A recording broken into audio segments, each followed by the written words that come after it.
qua rồi, em đâu hay biến thu tàn, mà lòng còn đắm say vui với ai. Có những lúc anh ước mơ, mơ đôi chúng ta không rời, trong cơn say em vội vã đã lãng quên. Và rồi em đã quay đi, quên đi câu nói hôm nào, nhìn cuốn tình ngẩn ngơ như lá rơi.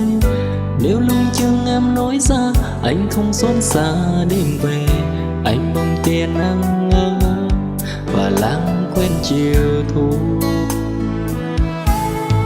Người ra đi mãi mãi, bỏ lại anh với trời. Mùa thu xưa đã cuốn lá diêu phong trên lối về, tiếng mưa rơi lạnh lùng xóa tan đi cuộc tình. Chiều hoàng hôn thu tím khói sương chiều mưa bóng ai. Ngồi trong đêm khuya vắng, giọt sương vương mát buồn, vầng trăng xưa in bóng nỗi cô đơn trên phím đàn. Biến em xa thân rồi, đã phôi pha trong đời, màu hoa xưa u rũ trên con đường em bước đi.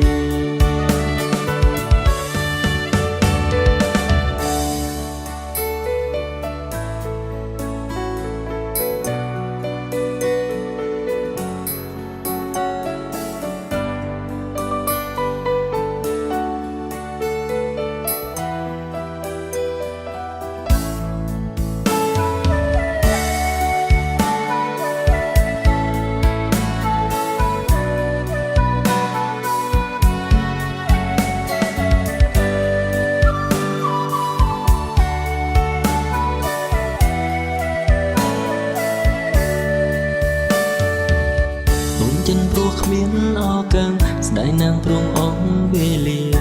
ជួបមុំគ្នាមិនអើនឹងចោជេរ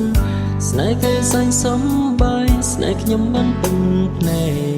កម្នាក់ឯងកណ្ដាលមេដែលទុំយកទៅណា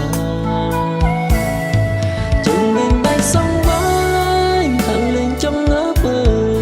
អោយចិនភ័យព្រួយព្រឺក្រំទ្រង់ជាព្រោះស្នេហ៍មិនខ້ອຍមិនយល់ដល់ទាំងចិនរៀមរើពេញយល់ប្រាំយ៉ាងណាគុំជីវ៉ាមិនងៀងក្រោយសំលេងថោកកាកាយនៅតពេញក្រមេវៃវៃបានព្រួលខ្លាយព្រួលស្រីបែកពីបងហើយនៅសល់តែមេទេដែលជានាងចុងក្រោយមានជួយប្រាប់ត្រាន់ត្រៃអូយអូនជួយស្រង់បែដូជើងមានដៃសងវាយហាងលេងចង់ងើពើអូនចិនភ័យព្រួយព្រឺក្រំព្រំធឿព្រោះស្នេហាអូនមិនខ្វល់មិនយល់ដល់ទាំងចិនរៀមរើ